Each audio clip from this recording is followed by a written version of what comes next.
Hi, I'm Dahlia. They said they couldn't afford my tuition, said times were tight, money was low. But a week later, they booked a private trainer for my sister's dog. Obedience school, treats, even a photo shoot. At graduation, they sat in the front row smiling like they helped me get there. They didn't. They stole my college fund, paid for their image, and called it love. What kind of family replaces their daughter with a dog and still wants credit when she wins? Would you want to know what happened next? The envelope was thin, barely heavier than a grocery store receipt. It sat in the mailbox like it knew I'd been expecting it. When I slid my finger beneath the flap and pulled out the letter, there was no drama, no gasp. I'd already memorized the kind of language they used in these notices.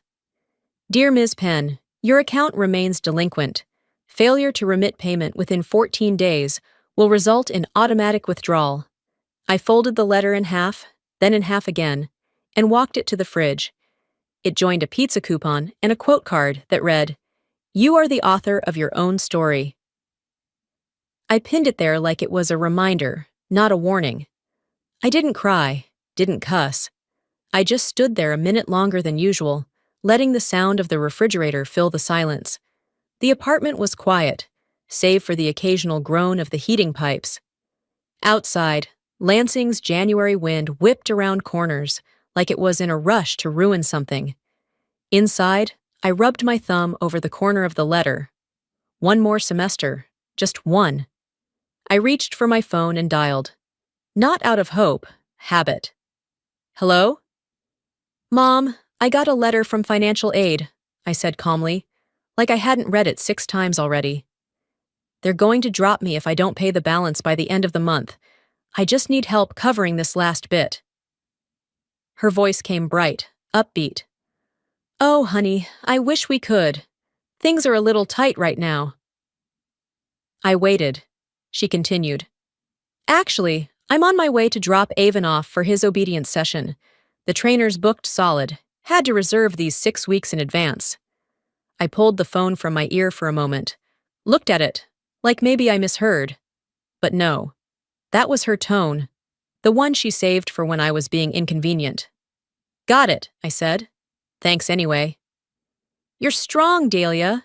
You always figure it out, she added, before hanging up like we'd been talking about my coffee order, not my future. I stared at the wall for a full minute. Then, I went back to my tiny desk and opened my laptop. The tuition balance blinked at me from the screen. Unpaid. It wasn't the no that stung.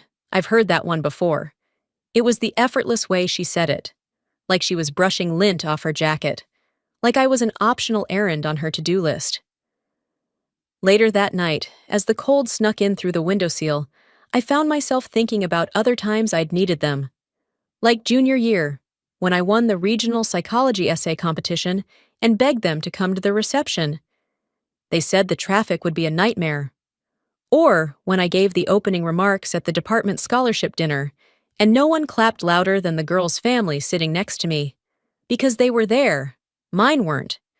I used to tell myself they were busy, that life just got in the way. But people make time for what matters. And that's the part that finally settled in. Maybe it was never about money. Maybe it was always about priorities. Avon, a Labrador with his own monogrammed collar and Instagram page, was easier to celebrate. He posed for pictures. He didn't talk back. I'd learned to pour myself into work. 2 part-time jobs. Night tutoring. Weekends spent grading freshman essays. I'd cut corners and missed sleep. But none of that ever showed up on their radar. I wasn't asking for a parade. Just a cosigner. Just a little belief. But apparently, that was reserved for dogs and daughters who didn't challenge the family narrative. When I pinned that notice to the fridge, I wasn't just making a reminder. I was marking something, a shift. It wasn't just that I was unsupported. It was that I'd been replaced, prioritized beneath a golden retriever's ability to sit on command. They didn't say it directly. They didn't have to. Their absence filled in the blanks. And as I sat in that cramped apartment, wrapping my scarf around me twice before stepping into the bitter Michigan wind, I whispered what felt like the truth out loud for the first time. I'm not their priority. And that changes everything. By the time the door closed behind me and I slipped my gloves off, the silence in the apartment felt different. Not peaceful, just final. I set my bag down, turned on the lamp, and sat at the edge of the couch like I wasn't quite ready to belong to the room again. My phone buzzed once, then again. I didn't recognize the name on the first alert, but the image told me everything. There, on my screen, was a golden retriever, Avon, his fur fluffed just right, tongue hanging out, flanked by Verena and a smiling man with a clipboard. Day 1 with Paul from Mindful Mutts. Avon is going to be such a gentleman. Serve family first. I stared at it for a few seconds too long. The caption didn't even sting. It just clarified things. Tight on money, she'd said. Things are tight. It's funny how tight becomes fluid when it's about appearances. Later that week, I picked up an extra evening shift at Westmart, stocking shelves in the back. Fluorescent lights hummed overhead as I counted out packets of instant rice, trying not to let my thoughts spiral. Around 9:40, I moved toward the front to help with restocking batteries when the sliding doors opened. My body knew before my eyes confirmed it. Russell stepped in first, his coat a familiar navy blue, frayed at the cuffs. He looked relaxed. Verena followed, holding Avon on a short red leash, her laughter high and effortless. I ducked slightly behind the seasonal display and watched as they headed not toward my store, but across the street to Sit and Stay Elite. Through the large glass storefront, I saw it all. They talked to the boutique clerk, picked up a monogram treat pouch, and sampled grain-free dog chews. My mother paid in cash. My father held the door and carried the bag of goodies. I stood frozen, half hidden behind a display of half-off winter gloves. They didn't see me. That dog got more attention in 10 minutes than I had in the last year. I finished the shift without incident. Didn't mention it to my manager, didn't text anyone. I walked home slowly. The cold didn't bite anymore. It just sat on my skin like fog. Inside, I opened the fridge and stared at the letter I'd pinned up days ago. The paper had curled at the corners, like it was tired of being ignored. I touched it once, then turned away. My shoes squeaked against the kitchen tile, wet from snowmelt. The sole on the left one had split slightly. I made a mental note to add duct tape to tomorrow's shopping list. My phone buzzed again. Another notification, another story. Avon did so good with Stay. We're so proud. I blinked at the screen, locked it, set it face down. I'd pulled a 4.0 this semester, maintained 2 jobs, carried a senior thesis that was about to be published. But sure, let's clap for Stay. That night, I opened a blank document on my laptop, titled it, Just in Case They Ever Pretend This Didn't Happen. I started logging everything. January 11th, tuition hold letter.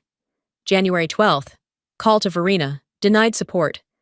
January 13th, Avon's trainer appointment posted. January 14th, Verena seen purchasing treats at Sit and Stay. Screenshots, timestamps, quotes. It wasn't for pity, it was for protection. People like them, they rewrite history when it gets uncomfortable. But I would keep receipts. That's when I realized something else. This wasn't a case of being forgotten. They hadn't left me behind. They'd replaced me with something shinier, quieter, easier to clap for. And they did it publicly, smiling, proud. I didn't text back. I didn't call. I didn't even bother to correct the caption. They'd made their choice. So I made mine. It's not the first time I've been invisible. But this time, I started writing it down. I'd always been early to these things. Habit, maybe. Or some outdated sense of obligation I hadn't figured out how to shake yet. When I pulled into the driveway that Saturday, the house looked exactly the same. Fresh mulch by the mailbox, wind chimes clinking on the porch. Familiar, rehearsed. Inside, Verena was already in motion. She handed me a folded tablecloth without turning from the cupcakes she was arranging. Good, you're here. Can you start setting the dining table? I nodded. Of course I could. There was no small talk, no, how's school, or do you need anything? Just instructions. I'd stopped hoping for the other stuff years ago. By 1:15, I had laid out plates, straightened the chairs, and folded napkins into triangles. The candles were lit on the sideboard. The music was playing low from a Bluetooth speaker tucked behind the vase of fake peonies. I looked around the room like someone had hired me to stage it for a listing. Aunt Camille came in just before the first guest and scanned the room. "Oh, where's Dahlia?" she asked. Verena, without skipping a beat, pointed toward me by the kitchen pass-through. "She's been here since morning. Girl's great at keeping things moving." They all laughed. Even I did, just to keep the room from freezing. I stayed in motion. That's what I was best at. Clearing glasses, replacing the appetizer tray, refilling napkins. One guest asked me if I worked for the catering company. By the time the cake was cut, I hadn't sat down once. I tried to make conversation with Russell while the kids ran outside and the music got louder.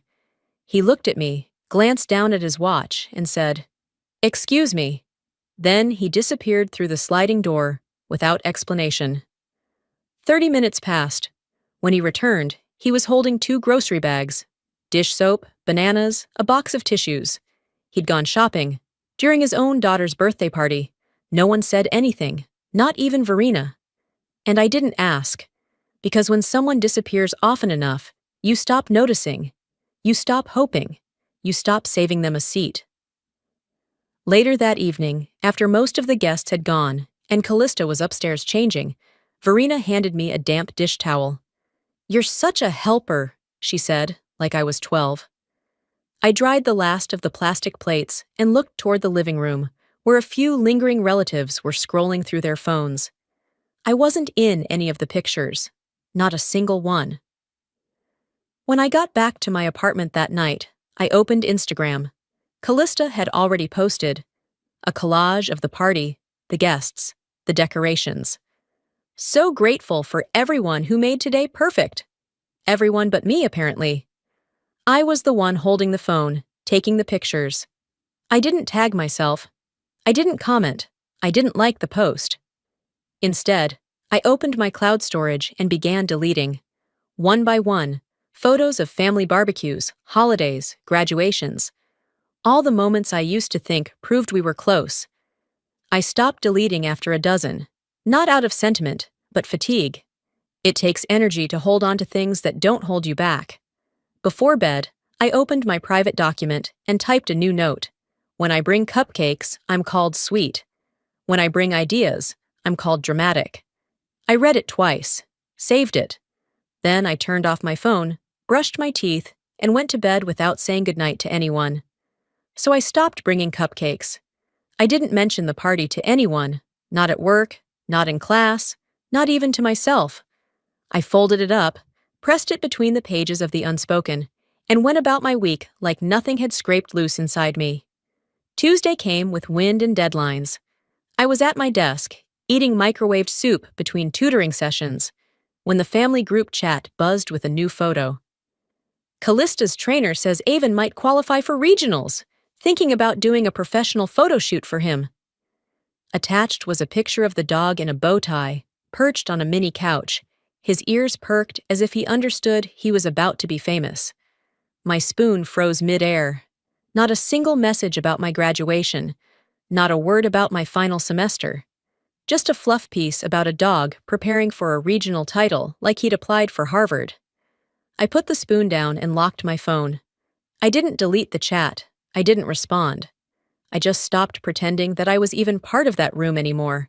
That night, I went into my calendar and erased my birthday. Not out of spite, just necessity. There was no point setting reminders for people who only showed up when it was convenient for them. By the end of the week, my routine had calcified into something sterile but dependable. Tutoring sessions from 7 a.m. to noon, print shop shifts from 4 p.m. to close, meals if I remembered, sleep in fragments. Most mornings, I ran on $2 coffee and silent grit. I'd passed the point of burnout. This was something else, pure function. Then I saw it. Callista posted another story. Brunch at a cafe downtown, all marble tables and lavender matcha. The caption, "Recovery day with Avon's handler after his big week." I stared at the screen for a beat. She looked radiant. The dog, smug. And then there was the water bottle. Stainless steel, rose gold lid. The exact one I'd saved up to send her over Christmas. She'd mentioned it once in passing, not knowing I'd remembered. I'd ordered it anonymously. Let it arrive with a generic note. No fuss, no signature. Just something to say, I heard you. Now, the post read, "Thanks, Mom and Dad. Y'all always know what I like?" I scrolled past it. No anger, no heat. Just a click deeper into clarity. I almost texted Verena. "You knew that was from me." I typed it, sat with it, deleted it. Then I tried again. Never mind, I hope she enjoys it. Deleted that too. No message ever sent. Some things don't need to be corrected. They just need to be recorded. That night, I logged a new entry in my private file. Deck 20. Gift. $58.99. Plus tax. Recipient unknown. Praise redirected. I wasn't documenting pain anymore. I was building a pattern. Not for them. For me. There was no confusion now. This wasn't forgetfulness. This was precision. A pattern of erasure wrapped in civility. They didn't call me selfish. They just gave my gestures away to someone else and smiled about it. There's a type of betrayal that doesn't scream. It starves. So I stopped expecting them to clap. Stopped hoping they'd ask how my thesis was going. Stopped waiting for acknowledgement that never came. Instead, I made a new plan. Quiet. Simple. Ruthless in its resolve. Finish the semester. Pay what I had to. Do it alone. If love was measured in how often someone showed up, then they'd made their math clear. The last memory I shared with them, they gave to a dog. The first time I saw the canvas, it was on Callista's feed. I wasn't tagged, of course. But there it was. 4 smiling faces arranged like a catalog ad for Harmony. Verena, Russell, Callista, and Avon, seated dead center in a buttoned-up bow tie. Tongue out, tail slightly blurred like it had wagged through the shot. The caption read, "Family means everything." I stared at the screen, thumb hovering, then zoomed in. Not out of denial, but out of compulsion. I scanned every inch for a corner of my shoulder, a reflection in a mirror, anything to suggest I'd been there. I hadn't. You don't forget to invite someone to a family photo. You choose not to. The post had over 100 likes. Comments included hearts, exclamation points, and one from Aunt Camille that read, "This belongs on a calendar." Apparently, it did. The next image was of the printed version, professionally stretched, gallery wrapped, and hung above the fireplace. I found that out the following Saturday when I stopped by to return a box of my childhood books I'd used for research. I rang the bell. Verena opened the door, her face a mask of surprised warmth. "Well, look who's here," she said, her voice lilting like I'd just popped in from down the street, and not from a life she hadn't checked on in weeks. "I'm just dropping these off," I said, lifting the box slightly. "Didn't want them getting lost when the house eventually gets redone." "Oh, how thoughtful. You always were the practical one." She stepped aside. I crossed the threshold like a visitor. And there it was. The canvas, centered above the mantel. Spotlit, framed by 2 tall vases of artificial lilies. I didn't say anything. I didn't need to. Verena glanced over and smiled. "You should take more pictures, honey. That way you won't feel left out." My mouth opened slightly, then closed. I looked at the photo again, then at her. I set the box down near the entryway and turned back toward the door. "Thanks for the reminder," I said as I walked out. That night, I didn't cry. Instead, I scrolled through my private folder, opened the log, and added, "Feb 2, canvas, 4 faces, mine not one of them, fireplace confirmed." A few hours later, I made the mistake of checking Callista's TikTok. The music caught me first. "Dream a Little Dream of Me." A scratchy recording. The same arrangement I'd sung at my 3rd grade recital. The one Verena swore brought her to tears. But this wasn't me. It was Callista, lip-syncing while holding Avon like a prop. Her caption, "This one's the real star of the family." Followed by hashtags I didn't bother reading. I clicked replay once, not because I needed confirmation, but because something in me wanted to make sure I wasn't exaggerating. I wasn't. They'd taken my childhood memory, my voice, and stitched it to a joke for likes. I didn't comment. I didn't message her. I simply took a screenshot, copied the link, and dropped it into my document under a new heading. Feb 2, Song Use, Personal Archive, Public Repurposing without context or credit. I whispered aloud to the empty room. I'm not invisible. They just gave my spotlight to a dog in a sweater. And that was the moment I made my last internal shift. No more hoping. No more guessing. If I wasn't going to be seen, I wouldn't be available either. I deleted myself from the shared family calendar, removed every holiday, every birthday, every event that wasn't mine. Then I opened the family chat thread, scrolled to the top, and muted it indefinitely. I created a new folder on my laptop, Graduation Solo. Inside, I dropped a single note, reserved, no guests. They posted their version of family. Now I'll build mine. In silence. 3 weeks before graduation, I stepped into the financial aid office for what I thought would be a routine follow-up. It was late afternoon. The waiting area was half empty, quiet in that stale, overheated way that made you second-guess even being there. Jennifer, the same admin who'd processed my previous appeal, greeted me with a tight smile and handed over a printout. "I wish I had better news," she said, her voice low. I scanned the document. Application for institutional hardship grant denied. Missing parental verification. I blinked at the page. "What do you mean missing? I submitted everything, twice." She looked around, leaned slightly closer. "They filed a new income declaration. It contradicts yours. They reported a higher bracket and checked the box saying you no longer qualify as a dependent." A pause stretched between us. "So I'm just out?" "I'm sorry," she said, and I think she meant it. "I really am." I left without speaking another word.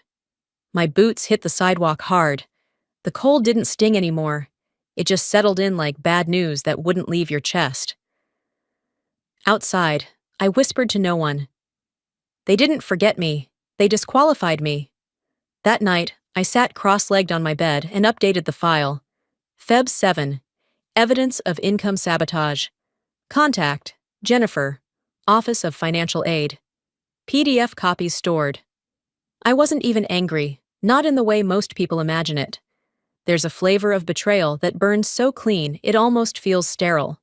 I sent one message, to Professor Holloway. "Can I reserve one of the seminar rooms for quiet work? Just need somewhere uninterrupted." She replied in less than 10 minutes.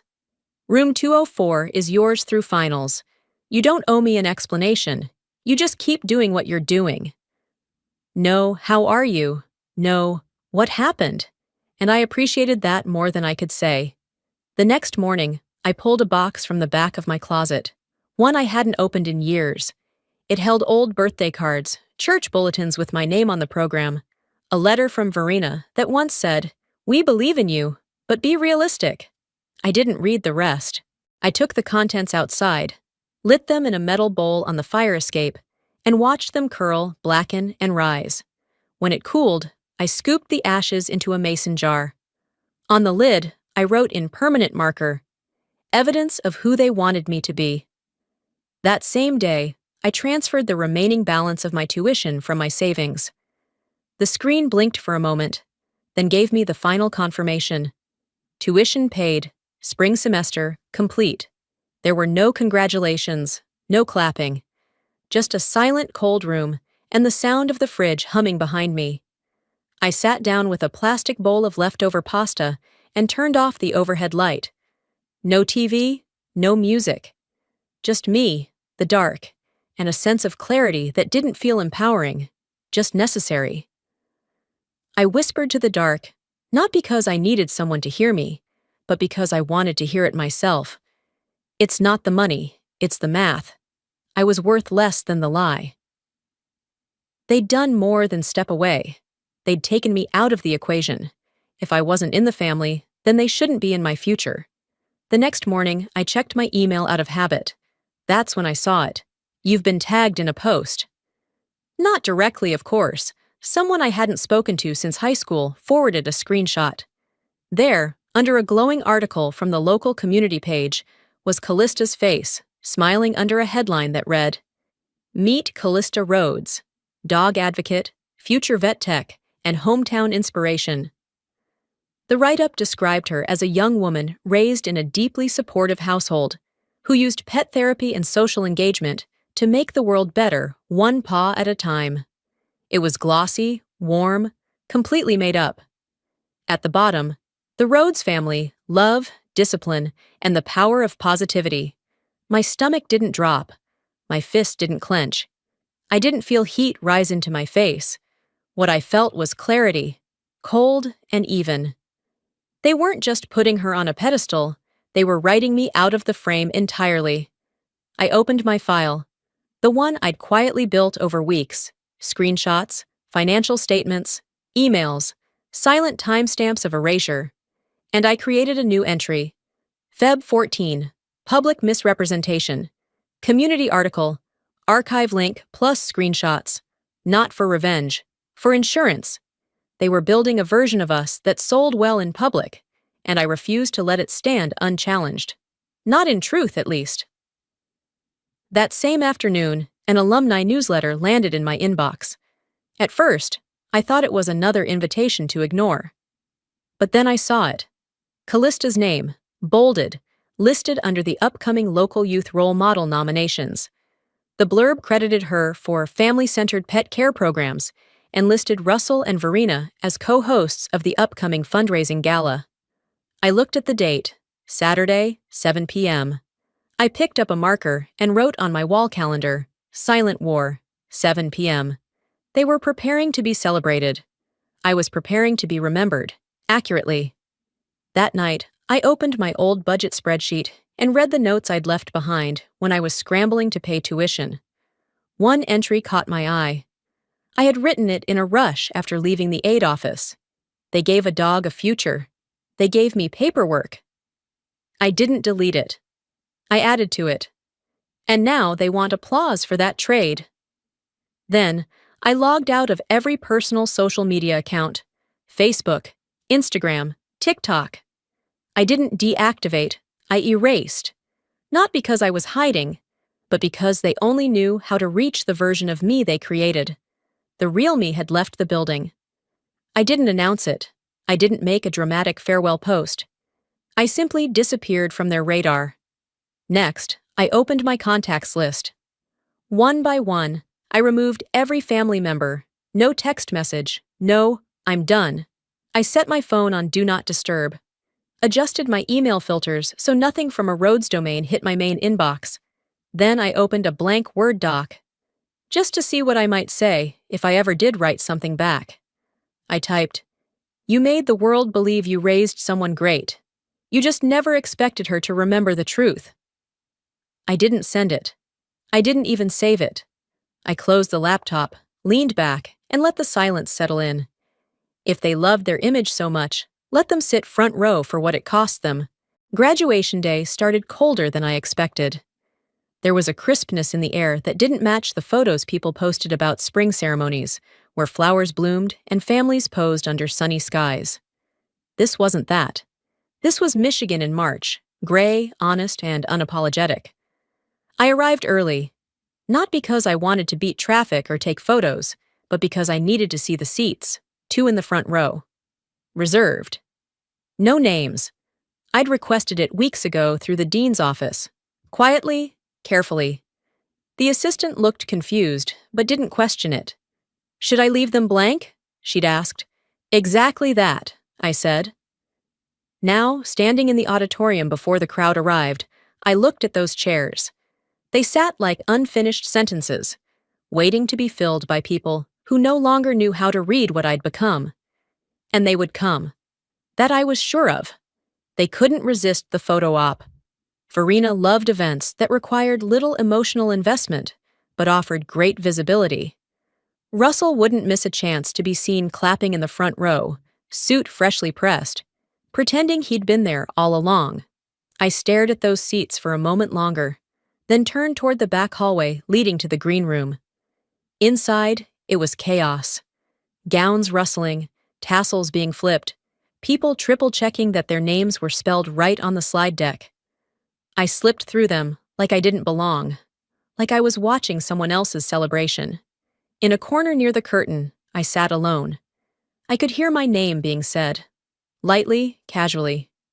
"She made it," a woman's voice said from the crowd. Verina's. "Our girl made it." But it was too rehearsed, too polished. She probably practiced it in the car on the way over. My hand rested on the inside pocket of my gown. I could feel the folded edges of my speech, worn slightly from weeks of being reread, edited, lived. "You made me, sure. But not like you think." The dean stepped forward onto the stage. His voice filled the space like it belonged there. "This year's top graduate," he said, "is someone who has shown us the meaning of persistence, intellect, and quiet strength. Please join me in congratulating Dahlia Penn." Applause. Real and thunderous. I stepped out into the lights. I didn't scan the crowd for them. I already knew where they were sitting, right where they always wanted to be, visible. I walked to the mic with steady feet, no smile, no shaking. Just a calm I hadn't known I could carry this far. "I didn't get here alone," I began. Pause. "I got here because people saw me when it was easier to look away. Professors who stayed after hours, a librarian who always kept the back table open for me, a classmate who gave me a ride when the bus line cut service, and donors who gave anonymously without demanding gratitude or attention." I saw the heads turn slightly. They were waiting for the mention, the nod, the family. I let the silence hold. "They said we couldn't afford my education," I continued, "but managed a trainer for our dog. They said I was being dramatic, but I say, education isn't a luxury, it's a right. And I claimed mine, without them." The room froze for half a beat. Then applause broke open, like thunder cracking a too-still sky. I stepped back from the mic, bowed once, sharply, and walked off. No bowing toward the front row, no polite nods. As I passed the side aisle, I saw Russell halfway out of his chair, hand twitching like he might say something. Verena mouthed something too. "We love you," maybe, or something she thought would land safely in public. I didn't stop. I kept walking. They came for a performance. I gave them a verdict. The hallway behind the auditorium was cooler, quieter, like someone had shut the world off just long enough for me to breathe. I leaned against the wall, hands still damp from nerves I didn't let show. The clapping had stopped, but something heavier lingered in the silence. Sarah, my lab partner, and the closest thing I had to a friend on campus, ducked behind the curtain and spotted me.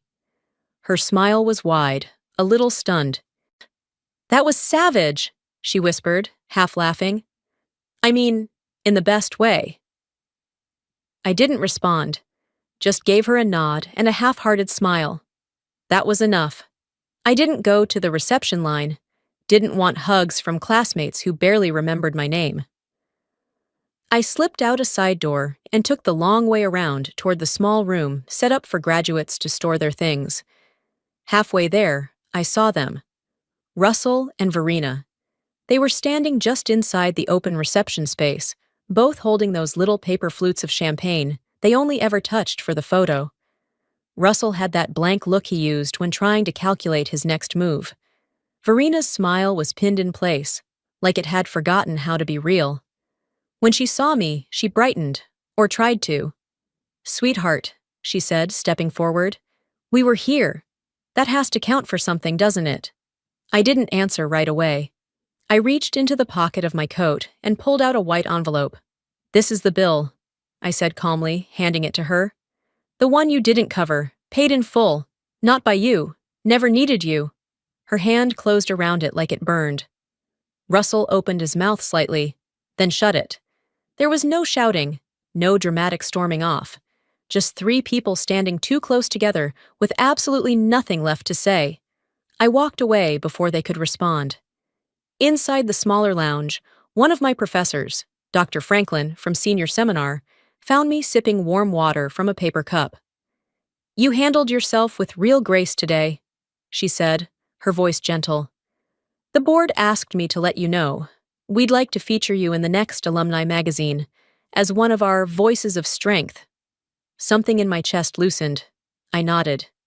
That would be fine. I didn't say much more. I didn't have to. Out in the reception hall, I heard someone laugh too loudly. It was Callista. I recognized her voice even before the sound registered. Later that night, someone sent me a screenshot of her Instagram post. "So proud of my sister," it said. "She's always been dramatic, but brilliant." The comments were a mix of polite praise and curiosity. One, though, stood out. "Was this the speech where she didn't mention y'all at all?" The post was gone within the hour. I walked home alone. The air had turned sharper, and the sky was the kind of dark that doesn't bother with stars. My feet ached, but it was a satisfying kind of pain. Earned. Honest. At my apartment, I didn't change. I didn't even sit down. I opened my laptop, uploaded the video of my speech to my private YouTube account, and typed the caption, "For those who ever felt invisible." Then I hit publish. I didn't text anyone about it. I didn't post it anywhere else. That wasn't the point. They'd been counting on me to leave a spot open for them in the story. But I hadn't. I didn't even leave them a seat. They chose who to invest in. Now they're watching the return on someone else's work. The email came mid-morning, tucked between a bank notification and a promotion for half-price air fryers. I nearly deleted it without reading, but then I saw the name, Mrs. Kim. "Sweetheart," her voicemail began, her tone unsure. "I saw a for sale sign on your parents' lawn yesterday. I didn't want to assume, but I just thought you should know. Are they okay?" I didn't call back. Instead, I opened my laptop, clicked over to the county records site, and typed in the address I used to call home. There it was. Active listing. 3-bedroom, 2-bath. Recent price drop. No photos of the living room wall. No trace of the canvas. 1 week after graduation, I sat across from my attorney in a conference room that smelled faintly of paper and peppermint tea. "Congratulations," she said, sliding the stamped court order across the table. The ruling was clear. Unauthorized withdrawal of educational funds. Breach of fiduciary duty. "They overrode your trust assignment," she said. "Signed forms as if they had your consent, then rerouted the money to pay off personal expenses, including, it seems, a professional pet training company." I didn't flinch. I'd already read the invoices. The judge ordered repayment of the full amount, plus damages. Legal fees, too. "They didn't just bet on the wrong person," my attorney added, packing up her files. "They stole from the right one." That afternoon, I updated the last line in my archive file. Not out of anger, out of record-keeping. Verdict rendered, justice written. I closed the file. I didn't open it again. It didn't take long for the other shoe to drop. By Thursday, a story surfaced on a neighborhood blog. Avon had bitten a toddler during a therapy dog visit at a private daycare. The headline asked, "How far will families go to protect their image?" The comments weren't kind. By Friday, Callista's sponsorship with a major pet brand quietly disappeared from her social media bio. Verina's blog was taken offline for a family hiatus. Russell's name no longer appeared on the website of the consulting firm, where he'd once bragged he was irreplaceable. I didn't comment. I didn't forward links. I just sat in my apartment and made coffee. They were unraveling, not from a single blow, but from the slow erosion of lies that had nowhere else to land. The truth didn't need to scream. It just needed to outlast their version of the story. Messages trickled in. A cousin I hadn't heard from in years sent, "I'm sorry, I didn't know it was that bad." A girl from my high school choir wrote, "We were wrong. You deserved better." I read each one without response. I wasn't collecting apologies. I was protecting my peace. On Sunday, I walked 3 blocks to a second-hand appliance store and bought myself an espresso machine. Not fancy, slightly scratched, but it worked. When I set it up by the window, I poured the first cup and whispered, "To settlements that buy silence, and coffee that speaks louder." I didn't feel triumphant. I felt free. I didn't need them to fall. I just needed them to stop pretending they'd held me up. They were losing what they thought made them important. I had stopped needing them to see me at all. Forgiveness is optional. Boundaries are not. 2 weeks after the verdict, a small box appeared outside my door. No return address, no note, just taped edges and a familiar script on the shipping label. Inside, nestled between crumpled tissue paper, was the silver locket I wore every day in 4th grade, and a folded photograph.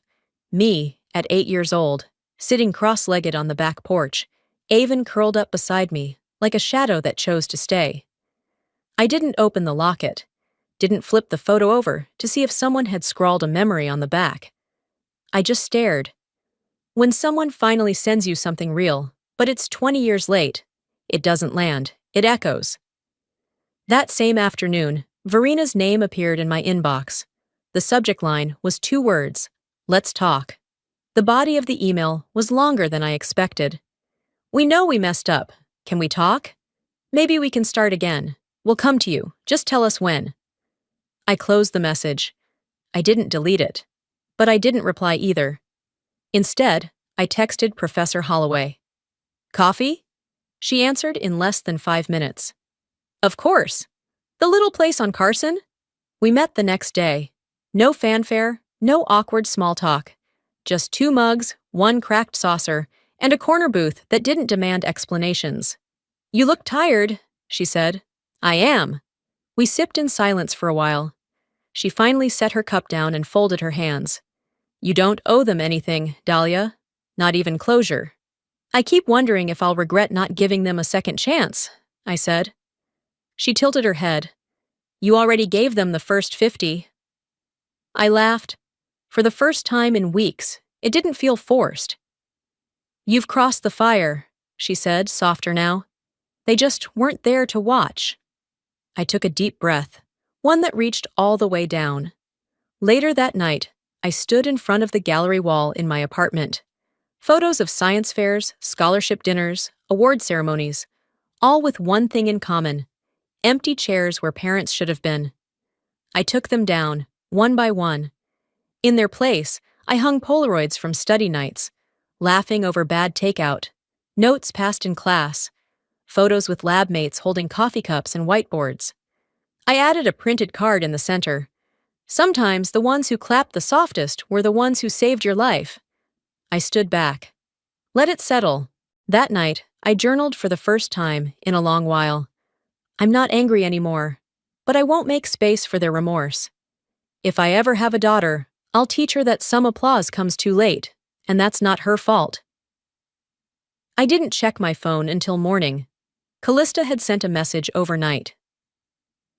"I didn't know what they did with your college fund. I didn't mean to take anything from you. I just didn't know." It was short, foggy, like someone trying to clean a window from the inside without opening it first. I marked it as read, archived it. I didn't feel better, just clearer. Not every boundary needs a speech. Some are just decisions you keep making, day after day, until they become the shape of your life. I don't hate them, but they don't get to follow me where I'm going next. I caught the 9:10 a.m. train out of the city on a Thursday. The platform was half empty, quiet enough that I could hear my own breathing between station announcements. I carried 2 bags, one with my laptop, thesis binder, and a few clothes. The other, smaller, held my espresso machine and a photo of me and Professor Holloway in front of the lab whiteboard, both of us smiling like the world had just let us win something. The train rolled forward slow and steady. I didn't look back through the window. I didn't need to. It had been 3 weeks since the court ruling, 2 since the box with the locket, 1 since I finally shut the last folder tied to my family's name. I stared out at the passing trees, watching as the skyline turned rural. Then rural became unfamiliar. My phone buzzed in my coat pocket. I pulled it out without thinking. It was an auto-forwarded message from an old inbox I'd forgotten to disable. Subject: Mortgage fulfillment, transfer confirmed. The body was short. The home had sold. The proceeds had been used to settle an undisclosed legal debt.